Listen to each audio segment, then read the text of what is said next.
Hello and welcome back to another episode of cedh Bling Builds. Today we're going to present Yidris, Sir Yidris in 2022, and ask whether or not Yidris is still viable in this day and age. I know he's fallen out of favor over the years since its release, but since then, up until present, Yidris has received a ton of new cards that could be put into his shell. But before we get into Yidris deck tech, I also want to talk about tech cards and power creep. And so, when you think about Yidris long enough and what the deck wants to do, you can easily compare it to Codie. Yidris just wants to create a huge storm turn and win, right? He wants to get in and start cascading and pretty much doing what Codie does with Codie's pseudo cascade ability to do a huge storm turn and win the game. In my opinion, Codie does this more efficiently than Yidris. One of the main differences is a Yidris deck could whiff, right? You could not cascade properly into your turn win, whereas a Codie deck wants to cast an ad nauseum for free, and with the deck's incredibly low CMC count, just get a huge advantage from an ad nauseum that you cast for free, essentially. And being in Wooburg, you have a lot more options at hand. Yidris, not so much. And so even though we'll, look and discuss some of the cards, some of the tech Yidris has received over the decades since his release, I'd still just think that he's been power crept into. It's just not relevant. Not into power crept away into viability, where Codie just I think does a much better job with this sort of deck. Are these decks fun to play? No, absolutely not. They're miserable experience to play against because it makes for a very fast game. So me personally, I don't think I'd run either one of these decks in a pod. If I was going to a tournament, then I'd probably run a Codie deck. But neither one of these decks are fun to play. But that's my opinion. The turn ends pretty quickly. Yidris being a Sans white means that it's kind of difficult to cast him and hold up protection, right? Whereas a Codie is very easy, 3 CMC.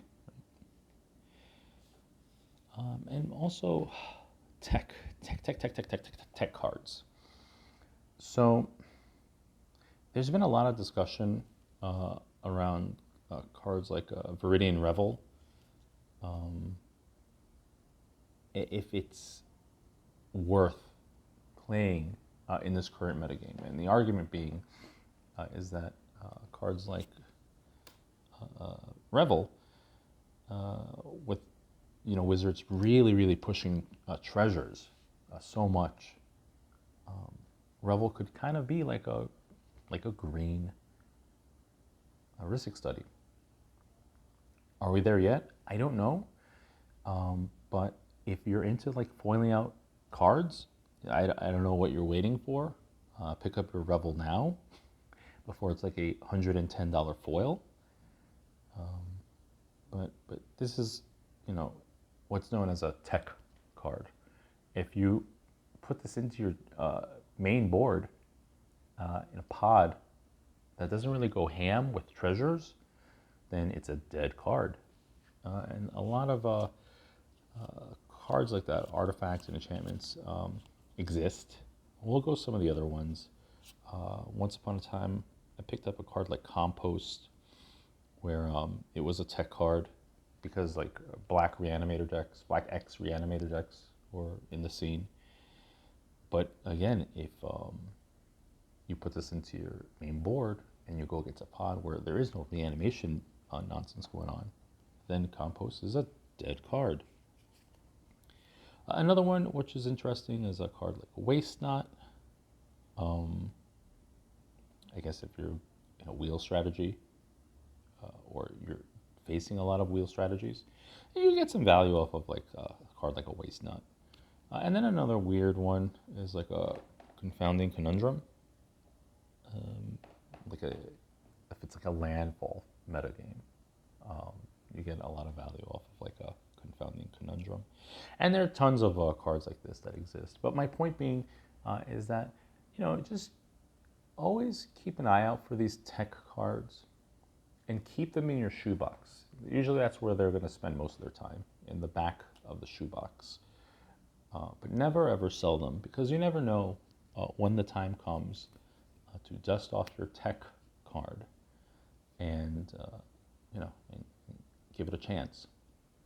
Whereas the time to sell, we'll talk about Yidris once again. I think I'm ready to maybe part ways with Yidris. I held on to Yidris all these years because I believe it was like, I think it was, no, he wasn't the first 4-color deck. It was Brea. But I think Yidris is the deck that introduced me to green. And I was really, really like a blue-black player at heart. I didn't really own green cards, right? I didn't have a green mana base. And Yidris is the one that introduced me to that color. And so it'd be hard to part with Yidris, but, not a big deal. So I think I'm going to part ways. So with that said, I probably, this will be my first and last video featuring Yidris. I'm not going to buy the Secret Lair Beauty and the Beast Yidris. And any card that's unique to this deck will probably all go into the trade binder. I just think that the time for Yidris is over. Let's get into the deck tech. So starting things off, we have Yidris. Sans White, Ogre Warrior, that's right. We have a Shrek commander with Trample. And so it's a 5/4 beater. When he gets in, every card you cast that turn will gain Cascade. Of course, we're going to have the Thassa's Oracle Demonic Consultation combo because it's just too easy. The cards exist, so might as well get abuse them while we can. We have the Tainted Pack in the deck because it's a Thoracle combo, but also because it's a really, really nice tutor. It gets the other half of your combo, just as long as you're not a fucking scrub who has multiple copies of the same basic land in the deck. Please remember that. More and more I'm seeing too many baby tryhards with like 5 forests in their deck running Thoracle with a Tainted Pact. I don't know how much Nestle's Quick lead flavor they put into their Monster Energy drink, but you can't do that. You can't do that. But yeah. We have the Brain Freeze. Because we're in red, we're going to do Underworld Reach things. So the Brain Freeze could become a win condition. Whatever. And that's it with the win cons. You could do a Doomsday, but there's so many other cards that are in the deck that kind of fry my brain when trying to run a Doomsday in a Yidris deck. Because it's like Cascade, draw, and I'm really, really bad with that, like in the order of these things. I'm old, man. I like playing cards one card at a time. Cascading already hurts my brain, but then when there's like a stack of like these triggers and effects, like I can't. We're not going to run Dorks. Dorks could be a little bit too slow for the turn win for Yidris. Casting a Birds of Paradise doesn't quite do it for me when my Yidris is in and having that cascade turn. Sure, he could do it for me if he lands before the Yidris, but the chance of that happening are kind of unlikely. I rather have these ritual creatures instead. So we have a Tinder date. We have a Orcish Lumberjack. Just be sure that you fetch up the forests. We have a Wild Cantor. We have a Blood Pet.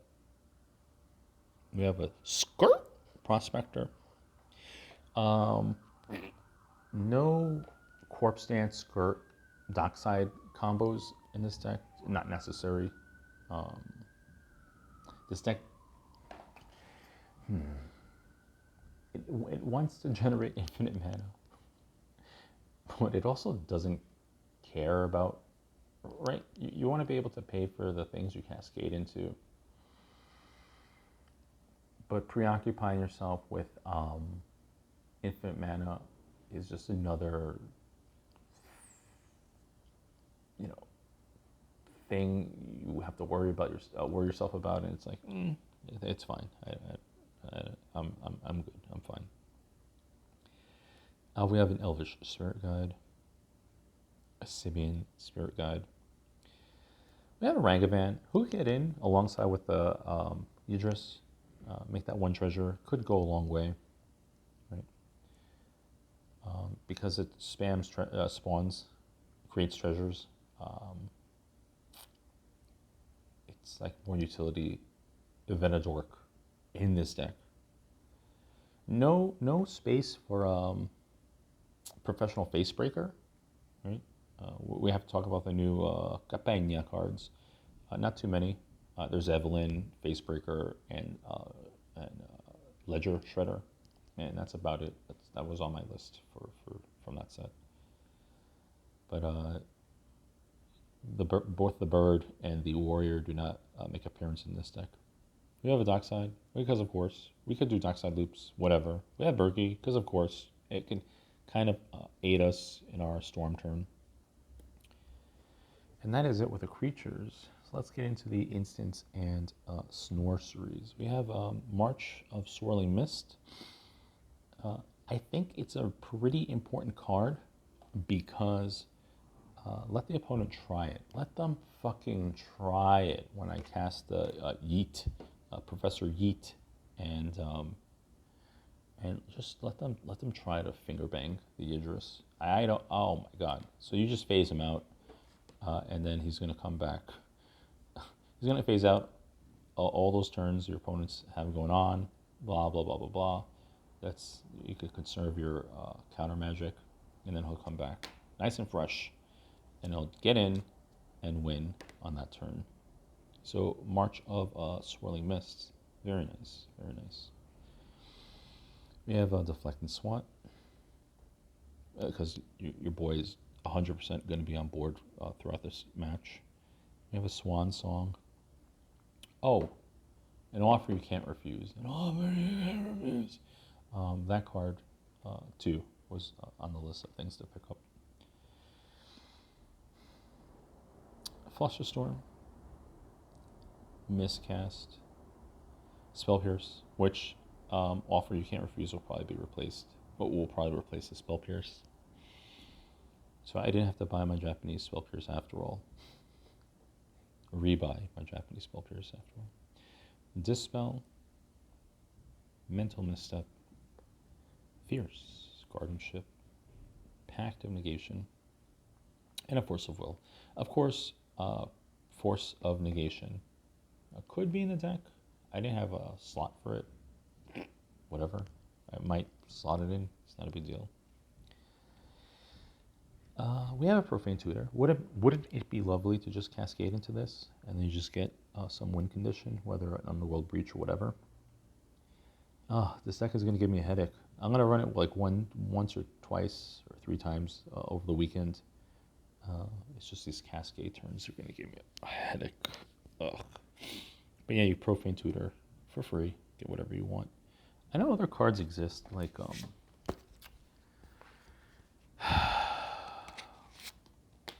like ancestral recall, no vision, and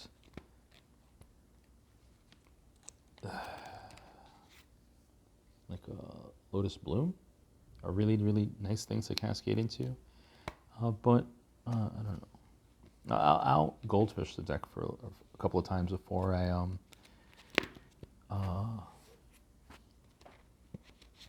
put a list together. And of course, the list will be in the link down below. But then, also remember that these lists are constantly changing. When I run a deck, and I pay attention to how it's winning, how it's losing, what it struggles against, I'll in between matches slot in the correct cards and see how it goes from there. Which is why you really ought to stick with like the one deck when you go out and play over a weekend, over a day. Don't. I see a lot of times people take beatings, and they're like, "I'm gonna switch into my peanut butter jelly deck. I'm gonna switch into." No, just stick with the same fucking deck, dickhead. So you like learn its strengths and its weaknesses. Jeez, Louise, I hear too much groaning and complaining from players in pods, and it's like, I don't know. I have a handful of colleagues that I know their decks, and I know it's the same fucking deck all the time, even though like it underperforms.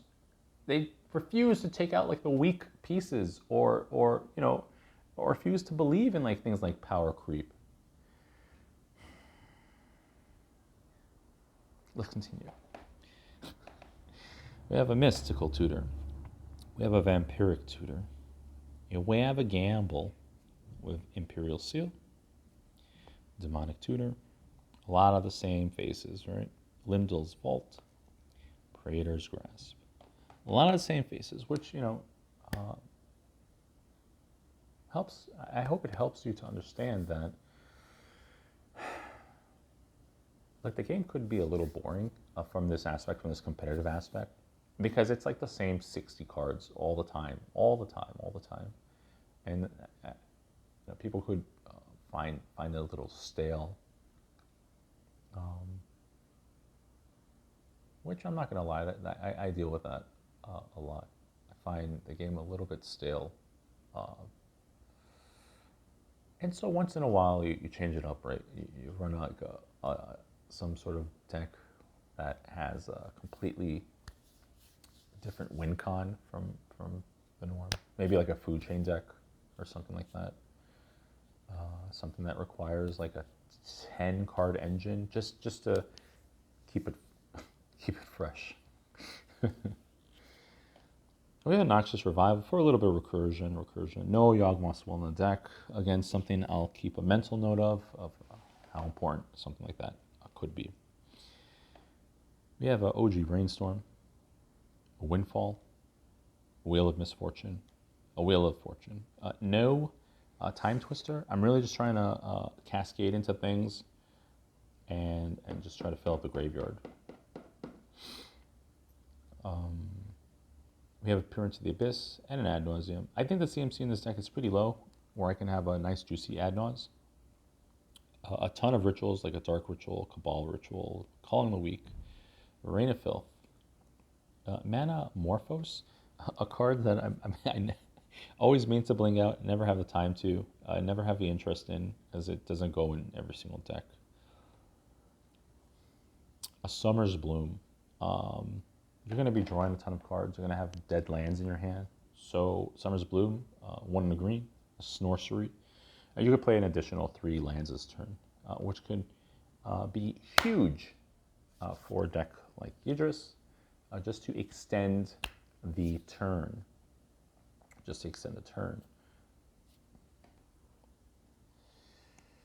We have a Rite of Flame, a Jessica's Will.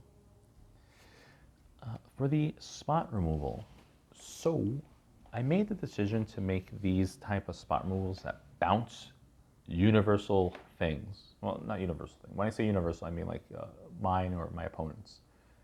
Because there are some things in the deck that I could reuse and to extend the turn. Some things I kind of don't want to abuse to deck myself, right? So we'll see what the hell I'm talking about. We have a Snapperino.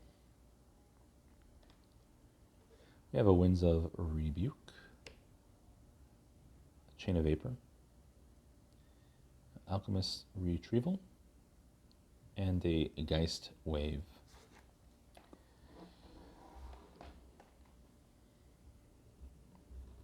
Some enchantments. What's missing? Squandered Resources would be nice in a deck like this. Maybe I pick it up. I had a Squandered Resource and then I sold it. But a card like Squandered Resource is really nice to pick up. Right now, I think the price is low again. It's like a $25 card. And I think it only gets better over time. Codie could abuse Squandered Resources. I have a old Stick Fingers deck that I wanted to play around with. It's because I looked at different lists and I'm missing like 3 cards from those lists. So it's a deck that I wouldn't mind putting together. But Squandered Resource could be nice in a deck like that, right? To help you ramp into like a hard-casted Razakatha or some bullshit. So I think a Squandered Resources would be appropriate in a deck like Yidris. But we have a Underworld Reach, Mystic Remora, Ristic Study, and a Song of Creation. When this card was first spoiled, there was debate on whether this is a good card or not. Bro, I don't want to fucking hear. It's a phenomenal card. It's a phenomenal card. People say it's a win more. Yeah, you just wants to win more, bro. He wants to close out the game on that turn. So he needs all the fucking help he can get. So Song of Creation, rest in peace, Noah Bradley's career. You should have kept your dick in your pants. Is a phenomenal card. And it's great in a deck like Yidris. Definitely. Some artifacts. We have Wishclaw Talisman for utility, or for tutoring. LED, Lotus Petal, Talisman of Indulgence, Talisman of Dominance, Fellwar Stone, Arcane Signet, Mox Amber, because your boy's going to be on board the whole time. Chrome Mox, Mox Opal, Mox Diamond, Mana Vault. There's no Grim Monolith in this deck. Grim Monolith is a card that I find myself using less and less and less. I know at the beginning of this year, 2022, I let you all know that I started a fund to maybe get a foil Grim Monolith, something that is near and dear to me, something that I wanted to pick up as a graduation gift to myself, but things changed and I missed the boat to pick up like a less expensive Grim Monolith, a foil Grim Monolith. But then the price just exploded on the card. But it's weird because, like I said, I find myself using that card less and less and less. So, I'll keep the Grim Monolith fund going. And we'll see. But I'm just not as interested in a Grim Monolith, and I run it less and less. Mana Crypt, Soul Ring. The same could be said with a Time Twister. I find myself running Time Twister less and less. Our lands, very simple. We have all 10 fetches. You've seen this a million times.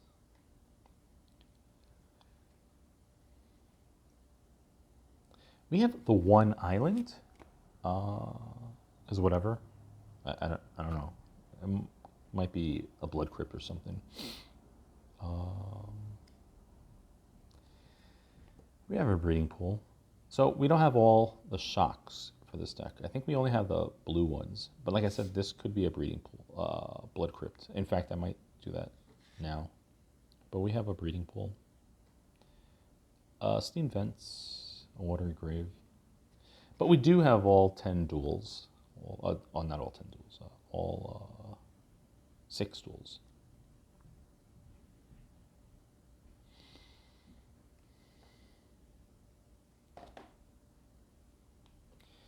Some utility. We have Ancient Tomb. Bow Siege to really finger bang these stacks pieces that are going to get in my way. And a bunch of these rainbow lands, as many as I could muster up. You have Gemstone Cavern, Command Tower, Spire of Industry. Actually, maybe this island becomes a Tarnished Citadel. Exotic Orchard, not Forbidden Orchard. I don't want to. I know my guy's gonna have. My boy Shrek has Trample, but I still don't want to give opponents these pluses. Right? I don't want them doing some weird shenanigans with the creatures that I give them with a Forbidden Orchard. Or maybe I'm talking Kaka, and maybe a Forbidden Orchard's which is fine, and I could get rid of another shock. I'll probably get rid of another shock and the island for a Forbidden Orchard and the Tarnished Citadel. The links for these the deck updates will be in the description below. Mana Confluence and the City of Brass. And there you have it. There you have a power-crept Yidris deck in 2022. I know I could just easily put all these cards into a Codie shell, which I will, but I guess it was just nice to say goodbye to an old friend. Yeah, these things happen.